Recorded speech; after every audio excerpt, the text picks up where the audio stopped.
do céu apenas para fabular e confabular uma história. Jesus deixou as regiões celestiais motivado por um sentimento nobre e perfeito. Ele foi motivado pelo amor. Ninguém entende mais de amor do que Deus. Por isso a Bíblia diz que o amor de Deus foi pleno, porque Ele amou o mundo de tal maneira que deu o seu Filho unigênito, para que todo aquele que nele crê não pereça, mas tenha a vida eterna. Tentando indagar a Deus, fiz isso algumas vezes, perguntando então por que é que Jesus veio à terra, porque o Senhor não poderia usar outras pessoas para que isso acontecesse. O Senhor me disse: você não leu a Bíblia direito, porque desde o Gênesis eu tenho levantado homens para serem exemplos, mas todos eles têm fracassado. Os homens tentaram, sacerdotes tentaram, reis tentaram, profetas tentaram, mas não conseguiram vocacionar o coração do homem para servir a Deus. Era necessário um sacrifício de um animal anualmente, para que o perdão do pecado viesse sobre os seres humanos e eles não fossem condenados e não descessem à morte e estivessem aprisionados por Satanás. Desde o Gênesis até o começo do Novo Testamento, nós temos uma série de dimensões históricas onde Deus tentou confabular com o homem a sua história, ensinar a eles um pouquinho da sua graça, e os homens não pareciam entender. Foi então que Deus teve uma atitude divina. Só alguém que é divino faria isso. A minha Bíblia diz na boca de Paulo que ele, mesmo sendo Deus, não teve por usurpação ser igual a Deus. Antes aniquilou a sua forma divina e desceu na terra e se fez carne. Aqui começa o mistério da minha vida e da sua. Aqui começa uma das explicações para as grandes perguntas da vida, das crises existenciais, que nem Freud conseguiu explicar. Por que é que estamos aqui?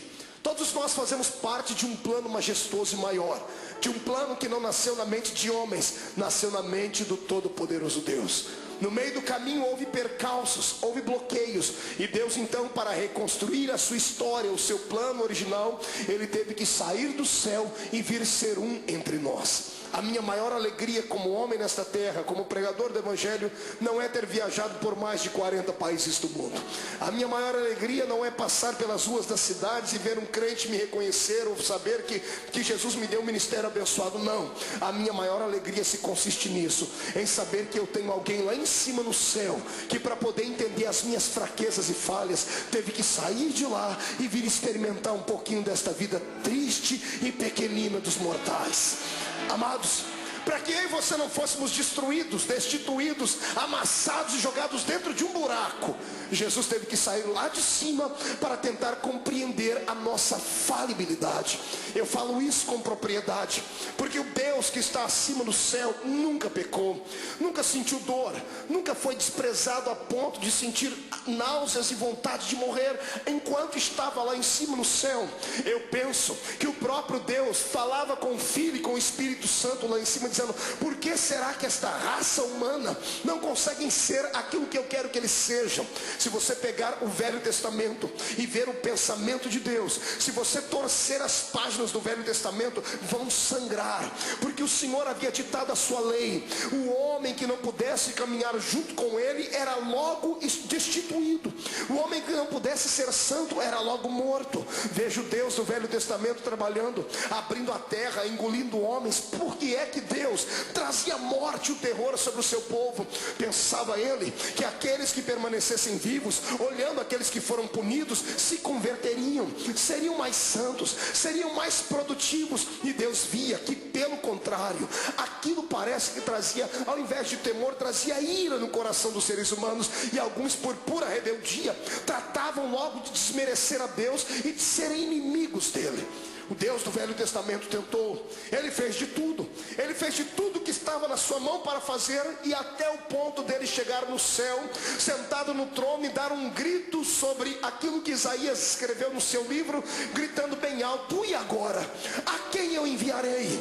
E agora quem há de ir por nós? porque na terra não tinha ninguém justo o suficiente. Os homens não aceitaram o Deus Jeová, aquele que quando vinha em cima de uma nuvem, fazia tremer os montes, fazia os seus relâmpagos engrandecer o coração dos homens, e os homens não aceitaram.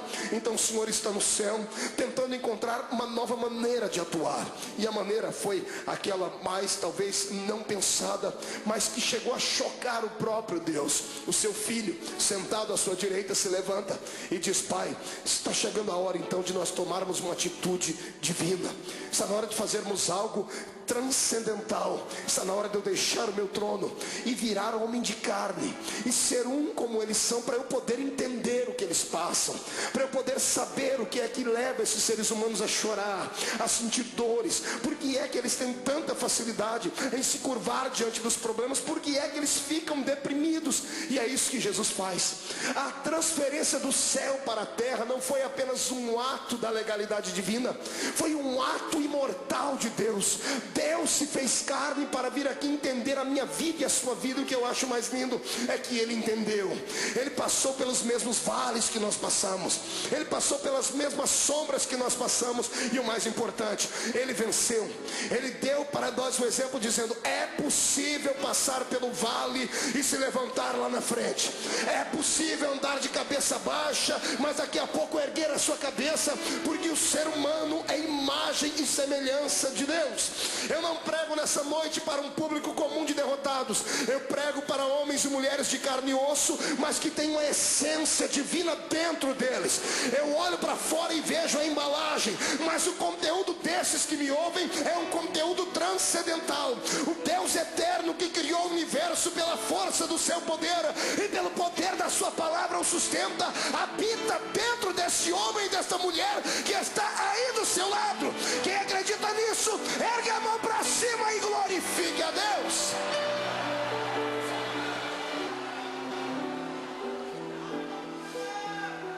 Para tentar entender por que é que a gente chora, grita, geme, sente agonia, Jesus passou pelo mesmo caminho. Estava chegando os últimos dias dele na terra. Ele sempre foi um homem de oração. Eu amo Jesus por causa dos seus ensinamentos, aqueles que ele dava com a sua boca e aqueles que ele exemplificava. Sempre que ele queria exemplificar alguma coisa, ele usava os seus apetrechos divinos.